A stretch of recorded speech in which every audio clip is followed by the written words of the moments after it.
অতএব যখন তোমার কোনো বিপদ হবে তুমি চোখের পানিতে কাঁদবে রব্বানা বলে, আল্লাহ তুমি আমাকে উদ্ধার করো, কঠিন রোগে আক্রান্ত হয়ে গেছি, আল্লাহ আমাকে মিথ্যা মামলায় ফাঁসিয়ে দিয়েছে, তুমি ছাড়া আমার কেউ নাই। যদি আমার ঘরটা পৃথিবীর বুকে তোদের জন্য কাবাটা না বানাতাম তাহলে তোদের আর অভিযোগের জায়গা খুঁজে পাওয়া মুশকিল ছিল। এর জন্যে আল্লাহ কাবার ব্যাপারে বলেছেন, এটা আমার ঘর কিন্তু বানিয়েছি তোদের জন্যে উজিয়ালিন নাসে। শুধু তাই নয়, ওই ঘরটাকে কেন্দ্র করে সারা পৃথিবীর মসজিদগুলো বানানো হয়েছে। যত ভারতের মসজিদ পশ্চিম দিকে তাদের ভিটা হবে, পশ্চিম দিকে আমরা সাজদা করব। সুদানের লোকেরা পূর্ব দিকে সাজদা করে, মদিনার লোকেরা দক্ষিণ দিকে সাজদা করে, এবং মার আপনার শামের লোকেরা আর নাইজেরিয়ার লোকেরা উত্তর দিকে সাজদা করে। তার মানে আমি আমার অফিসটাকে এমন করে মিডিল জায়গায় বানালাম, বিশ্ববাসীরে তোরা পৃথিবীর কোন কোন থেকে তোদের গায়ে ব্রাঞ্চ অফিস করে দিলাম, জামে মসজিদ, ওয়াক্তে মসজিদ, ওখানে গিয়ে চোখের পানিতে রবের কাছে তোরা অভিযোগ করবি। এর জন্যে কাবা আমার কিন্তু কাজে লাগবে তোদের।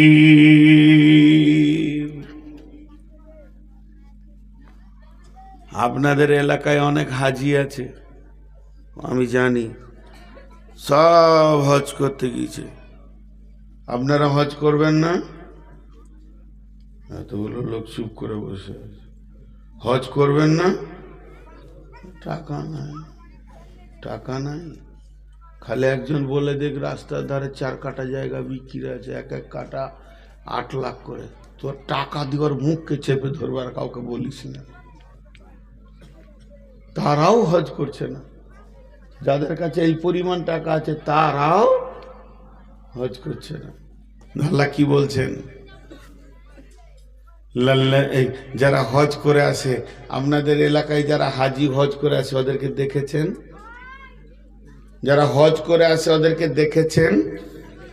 হ্যাঁ না বলে না গো, মাইকও কঠিন তো আবার শ্রোতাও কঠিন। একটু করে মুখ খুলেন, আপনাদের মুখ খোলাতে আমার শক্তিটা বাড়বে। তো হজ করে আসে, এদের কি জুতি হচ্ছে না নাকি তখন থেকে? হ্যাঁ, এদের জুতি হচ্ছে না। তো হজ করে এসে কি করে? মাথায় টুপি লাগিয়ে, সাদা জুব্বা দিয়ে, মাথায় রুমাল দিয়ে, মনে হবে যেন ফেরেস্তা যে চুপচাপ ঘরে বসে আছে খেজুর আর জমজমের পানি নিয়ে। আই খালি জমজম খা আর আমাকে হাজি বল না। হ্যাঁ, ধুলিয়ানের এক হাজির কাছে মাদ্রাসা থেকে গিয়েছে, কত লিখবো? বলে লিখো 200 টাকা। 200 টাকা লিখে জানাব অমুক, খালি হাজি লেখেনি, বলছে টাকা ফেরত দে। তুই আমার নামে হাজি লিখলি না কেন? টাকা ফেরত দে। দেখেন কোন ভেজাল। কিন্তু আল্লাহ বলছেন না, আমি ঘরটা বানালাম উজিয়ালিন নাসি হুদাল লিল আলামিন, সারা পৃথিবীর এটা হেদায়েতের কেন্দ্রবিন্দু হবে।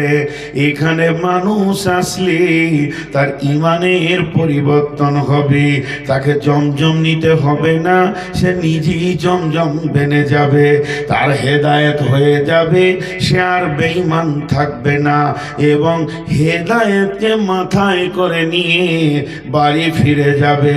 আর বাড়িতে যাওয়ার পর পর সে আর বসবে না, চুপচাপ থাকবে না, প্রতিটি বাড়ির দরজায় দরজায় গিয়ে বলবে আমি মক্কা থেকে এসেছি, সারা পৃথিবীর শ্রেষ্ঠ হেদায়েতের জায়গা থেকে এসেছি। ও সুদারু তুমি সুদ ছেড়ে দাও, ও জুয়ারি তুমি জুয়া ছেড়ে দাও, ও মাতাল তুমি মদ ছেড়ে দাও, ও বেনামাজি তুমি মসজিদে এসে যাও। এই দাওয়াতের কাজে মত পর্যন্ত লেগে যাবে। মদিনাতে কোনো আমল নাই, মদিনাতে কোনো আমল নাই, হজ বা উমরার কোনো আমল মদিনাতে নাই। মদিনা এমন একটা শহর, ওখানে যদি আপনি না যান তাও হজ হয়ে যাবে, তাও উমরা হয়ে যাবে, মক্কা থেকে ফিরে এলেই হয়ে যাবে। হজ যে জায়গাগুলোতে করতে হয়, উমরা যে জায়গাতে করতে হয়, ওগুলো সব মক্কাতে আছে, মদিনাতে নাই। তারপরও হাজিদেরকে 2 দিন 5 দিন 10 দিন হলো মদিনার মাটিতে রাখে। কেন রাখে? সেখানে গেলে দেখবেন জারকুল বাকিতে 10 থেকে 12 হাজার শহীদ শুয়ে রয়েছেন। হযরত নবী মুহাম্মদ রাসূলুল্লাহ সাল্লাল্লাহু আলাইহি সাল্লাম শুয়ে রয়েছেন। এই কবরগুলো জিয়ারতের জন্য মদিনা নিয়ে যাওয়া হয় না, ওদের জন্য আপনি এই ভাগজান থেকে, আপনার এই বামনটোলা থেকে দোয়া করলেও হয়ে যাবে, এখান থেকে দরুদ পড়লেও রসুল পেয়ে যাবে। তবে ওখানে প্রেক্ষাপটে ফিল্ডে নিয়ে যাওয়া এই জন্যে হয় যে তুমি এটা দেখলে তোমার মেজাজটা তৈরি হবে যে আমি যতদিন বেঁচে আছি আর মেহনত বন্ধ করব না, মরতে মরতে কবরে যাব, তাও করতে করতে বেনামাজির দরজায় কানবো। এই মেহনতটা শিখার জন্যে মদিনাতে নিয়ে যাওয়া হয়। সেখানে মসজিদে নববী আছে, ওটাকে কেন্দ্র করে মসজিদে নববীতে নিয়ে যাওয়া হয়। অতএব আমার আল্লাহ বলছেন গোলাম রে, তুমি মক্কা আসছো কেন?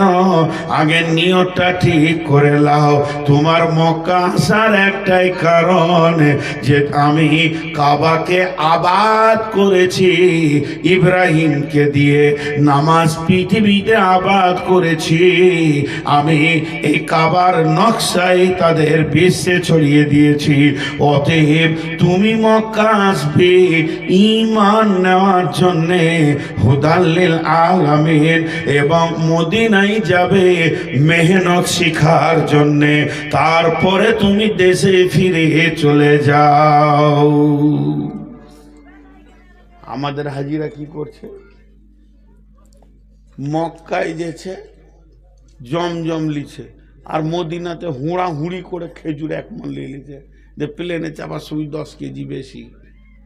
কি বিপদ যে হচ্ছে, কি যে বিপদ হচ্ছে এ হাজিদেরকে নিয়ে। খুব ধ্যানের সঙ্গে শুনবেন। মক্কা কাকে বলে, মদিনা কাকে বলে? 16-17 বছর প্রায় কাছাকাছি হয়ে গেল, জোয়াশা করতে করতে করতে করতে মাথা বিগড়ে গেল হাজিদের আচরণ এবং দালালদের আচরণ দেখে। ছোট্ট একটি বই, আমি বাংলাদেশি স্টেজ থেকে নামলেই বলে হুজুর আপনার বই নেই। লাইট মারছে কেন আমাকে? কি সুন্দর লাইট মেরে রেখেছে। কে গো? হ্যাঁ দেখেন তো, চোখে লাগছে না? লাইটটা কেন মারছেন? কি হলো? মনে হয় হাজিটা জীবটা হয়তো রাগ করে লিজু।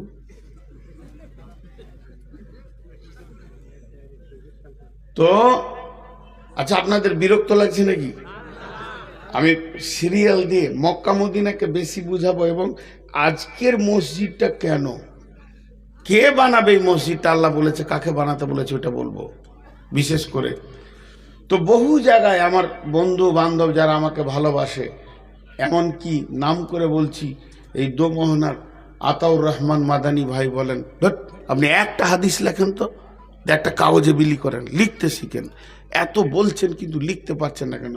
কিন্তু আমি লিখতে পারি না, হয় না, ভাষা খুঁজে পাই না।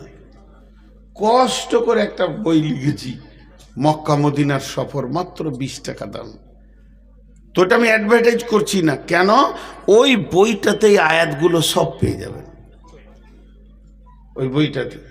চলেন, আমি বইয়ের জন্য বলছি না, মন যাবে নেবেন, না মন যাবে না নেবেন, কিন্তু আমি একটু আগেই যেতে চাইছি। তাহলে দুই জায়গাতে দুটো জিনিস পেলাম, মক্কায় পেলাম হেদায়াত আর মদিনায় পেলাম মেহনত। এবং আল্লাহ কি বলছেন? আল্লাহ রাব্বুল আলামিন বলছেন, ইব্রাহিম, ও ইব্রাহিম, আমার ঘরটা আবাদ করার চিন্তা নিয়েছি তোমাকে নিয়ে, তুমি আগে যাও না, তুমি আগে যাও না। আল্লাহ, ও মা আমার, বোন আমার, বেটি আমার, যতগুলো মহিলা আছেন একবার কানটা করে শোনেন। বেটা ছেলের কাজ বেটা ছেলে করবে, মেয়ে ছেলের কাজ মেয়ে ছেলে করবে, কিন্তু আমার রব তার বাড়ি বানানোর যখন প্ল্যানটা নিয়ে নিলেন, চিন্তা ভাবনা নিয়ে নিলেন, ওটাকে মজবুত করে বানাতে হবে। বিশ্ব মানবকে সেখানে আমি হাজির করব, তাদেরকে আমি দাওয়াত দিয়ে দিব, যে ইচ্ছা সে ওখানে পৌঁছে যাবে। এই রকম যখন আল্লাহ চিন্তাটা নিলেন, তখন আমার আল্লাহ বলেন, ইব্রাহিম, তুমি তোমার কোলের সন্তান ইসমাইল আর ইসমাইলের মা হাজেরা আলাইহিস সালামকে আমার ওই বালুর ভাঙা স্তূপ কাবার পাশে রেখে আসু।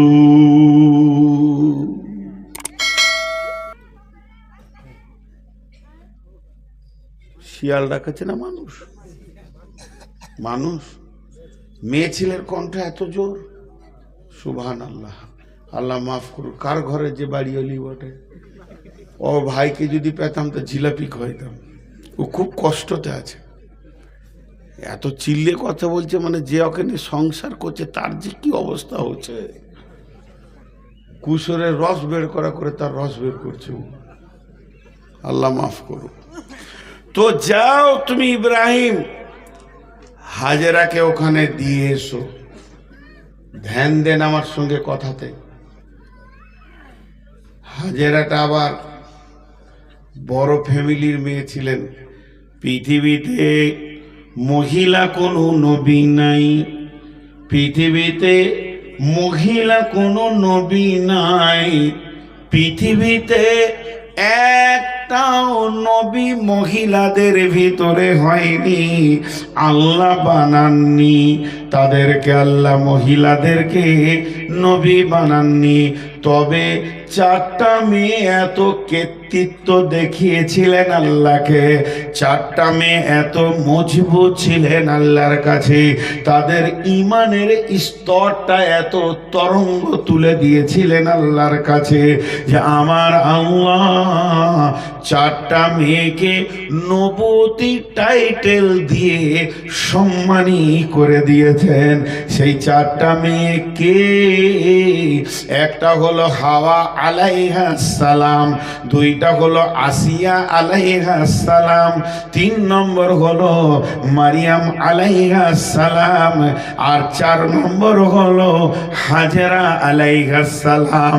স্তন্যপায়ী সন্তান, বিস্কিট খেতে জানে না, রুটি খেতে জানে না, দুধ পান করা কোলের সন্তানকে কোলে নিল, ঘোড়ার পিঠে উঠে গেল। হযরত ইব্রাহিম ওই মিশরের মাটি ছেড়ে দিয়ে কাবার দিকে আগাতে শুরু করলেন। আল্লাহ নিশানা দিয়ে দিলেন, বিবাক্কাতাম মুবারাকা, তুমি মক্কা মুকাররমায় চলে যাও। সেটা তখন জনহীন প্রান্তর, একটা পাখি নাই, একটা আপনার ছোট কীট পতঙ্গ নাই, চারিদিকে ধুধু ধুধু ধুধু মরুভূমি আর বড় বড় পাহাড় উঠছে নামছে উঠছে নামছে। সেই হাজার পাহাড়ের ভিতরে সামান্য একটা জায়গা, আপনাদের এই জালসার জায়গাটা সমান কি এর ডবল হবে, কি এর থেকে আর একটু হবে, তার বেশি হবে না। ইব্রাহিমের জামানায় এখন পাহাড়গুলোকে ভেঙে বেশ বড় জায়গা করে নিয়েছে। ওই রকম জায়গাতে চারিদিকে একটা তিন দানা সবুজ ঘাসের দুটা পাতা নাই, রুষ্ট পাহাড় রু রু রু রু করছে আর মরুভূমির বালুগুলো মরিচিকা ভাসছে। ওই জায়গাতে সন্তানকে আর প্রেমিকা বিবিকে রেখে আসতে হচ্ছে। হুকুম কার না আল্লাহ। মা বোন, বিবেকের দরজাটা একবার খুলবো না যে আল্লাহ মহিলাকে দিয়ে এই ঘরের কাজ নিচ্ছে কেন? বিবেকের দরজাটাকে একবার খুলবে না? চাপাই থাকবে প্রেসার কুকারের মতো? খুললে আমার মনে হয় হেদায়েতের অনেক কিছু রাস্তা খুঁজে পাওয়া যাবে। সেখানে নিয়ে গিয়ে পৌঁছিয়ে দিল। আল্লাহ বলছে রেখে চলে আসবি। ইতিহাসবিদরা বলছে 2-3 দিনের শুকনো খাবার, ভিজে খাবার তো টিকবে না। শুকনো ঝাউ রুটি হোক, ভাজা ভুজি হোক, 2-3 দিনের খাবার, একটু পানি মশকে বা একটা মাটির হাঁড়িতে ভাঁড়ে, এইটুকু নিয়ে ওদেরকে নামিয়ে দিল। ইব্রাহিম চলে আসছে। যেদিকে তাকাবে 20-50 কিলোমিটার লয়, 200, 100, 200 কিলোমিটার কোনো ঘর বাড়ি না, ফাঁকা আছে। বস্তি পাহাড়ের ধারে হয়তো, এরকম বিশ্বাসজনক যে এলাকায় আছি তা নয়। হাজেরা বলছে ইব্রাহিম বিষয়টা বুঝতে পারলাম না। দুইটি কথা তো সিরে এসেছে।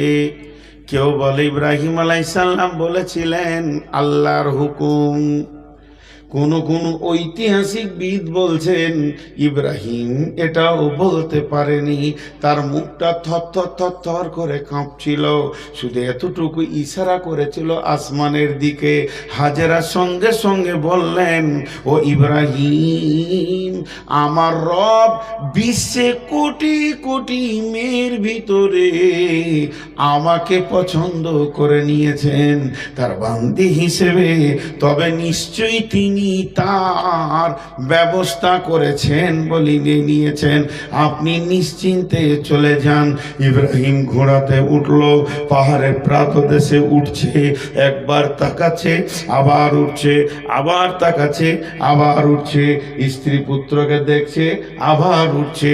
উঠতে উঠতে পাহাড়ে চূড়ায় উঠে গেল, এবার ঢালে নামবে। যেই নামতে শুরু করেছে আর একবার দেখে নিল, খানিকটা যেই নেমে গেল আর দেখা যায় না, আড়াল হয়ে গেল। যখনই আড়াল হয়ে গেল ইব্রাহিমের হাত থেকে লাগামটা ছাড়া গেল, লাগাম পড়ে গেল, হাত দুটি আসমানে উঠে গেল। রব্বানা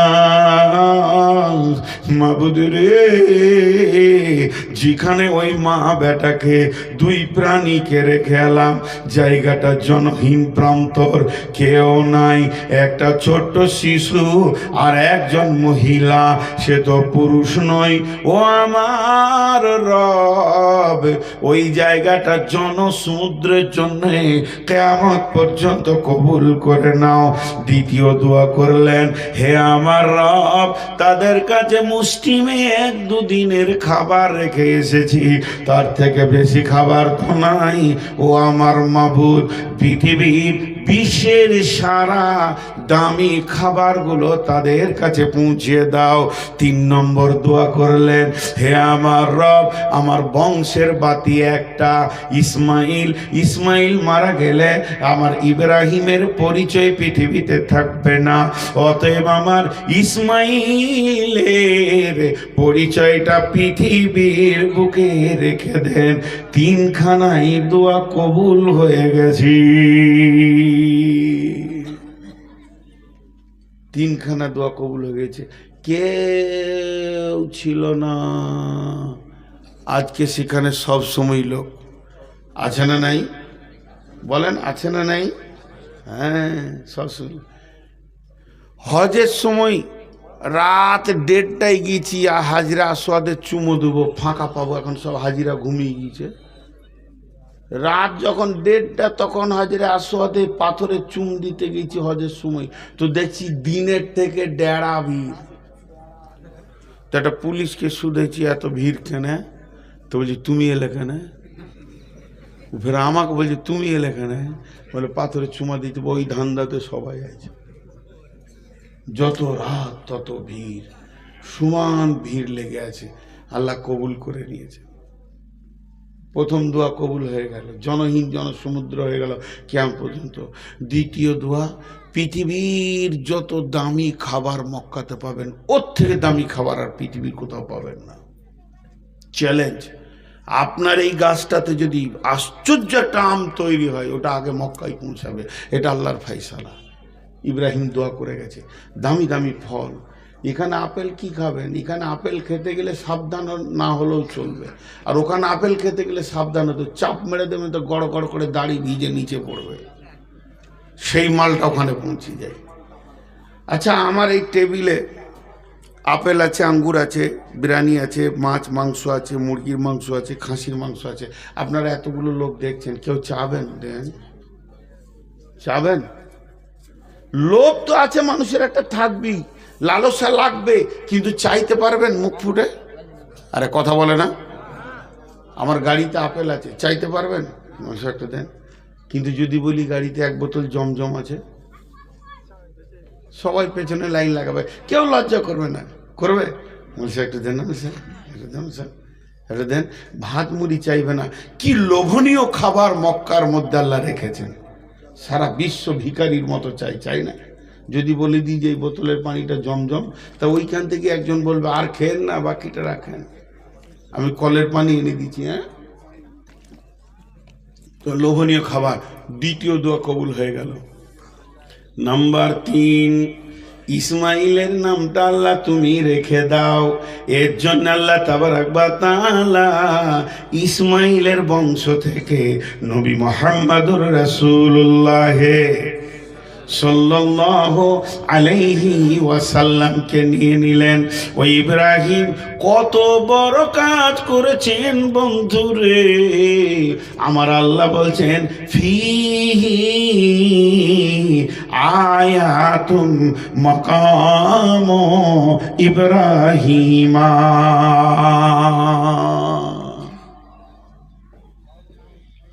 জি, ফিহি আয়াতুম মাকাম ইব্রাহিমা। আপনাদের জামে মসজিদটা কোথা আছে? এটাই?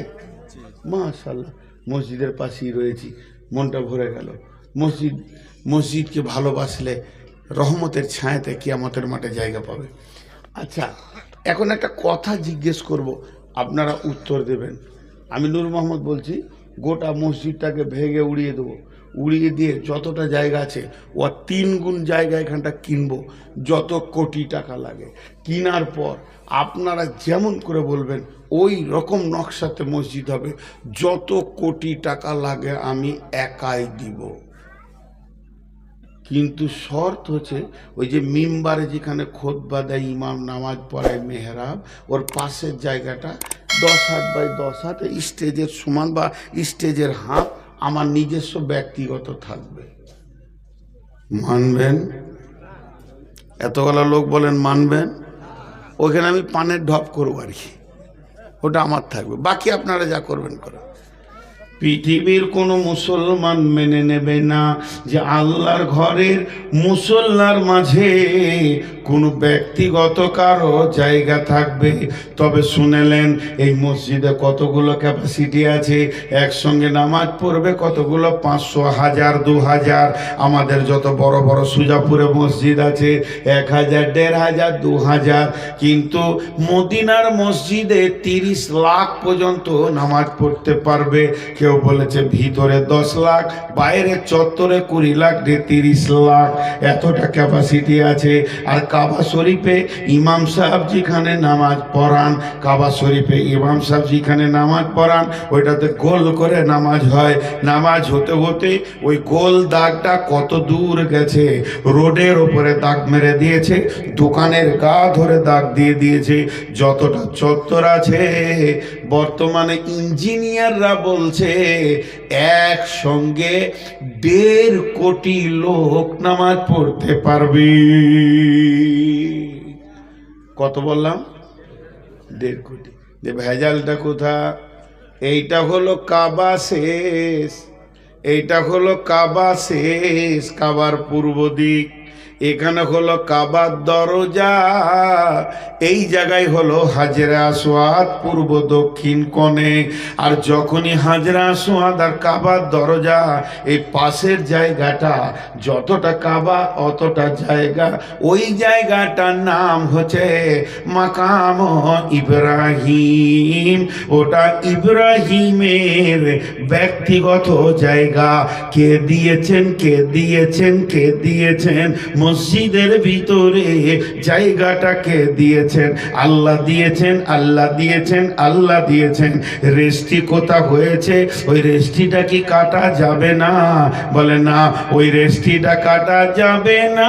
এই জন্য যেটার ব্যাপারে কোরআনের আয়াত নাজিল আছে, ওয়াত্তাখাযু মিন মাকাম ইব্রাহিম মুসাল্লা।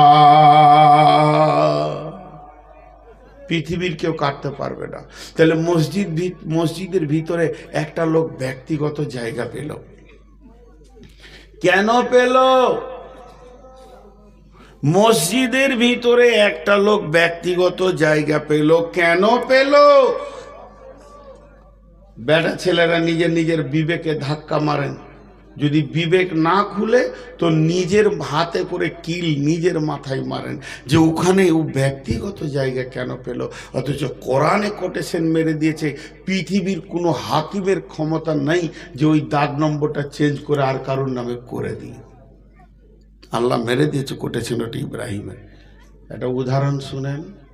আমার পকেটে একটা দামি মোবাইল আছে, কেউ যদি সরাসরি পকেটে হাত ভরে দেয়, ও কি ওটা আসতে বলবেন? জোরে বলেন কি? চোর। চোর ভালো মানুষ? কে বললে খারাপ? কতজনে চিল্লাই চোর হতে পারি, বংশ ভালো। চোরের মায়ের গলা বড়। তো চোর কত নোংরা জিনিস, কিন্তু একটা জিনিস চুরি করলে ওকে চোর বলা হয় না। যত চুরি করবেন তত আপনার সমাজে ভালো নাম হবে। সেটা কি বলেন তো? দিল। দিল, হৃদয়, প্রেম দিয়ে দিল চুরি করেলেন। আপনি আমাকে এত ভালোবাসছেন, আমার দিলটা আপনি কেড়ে নিয়েছেন। তো প্রেমিক যদি কেউ হতে পারে তাকে চোর বলা, দিল চুরি করলে তাকে কি বলা হয়? প্রেমিক। দিল চুরি করলে কি বলা হয়? প্রেমিক বা প্রেমিকা। তো যখনই কারো দিল চুরি করে নেবেন আপনি এইখানটা, তখন আমার পকেট থেকে মোবাইলটা অটোমেটিক আপনার হাতে চলে যাবে, আর চোর কেউ বলবে না।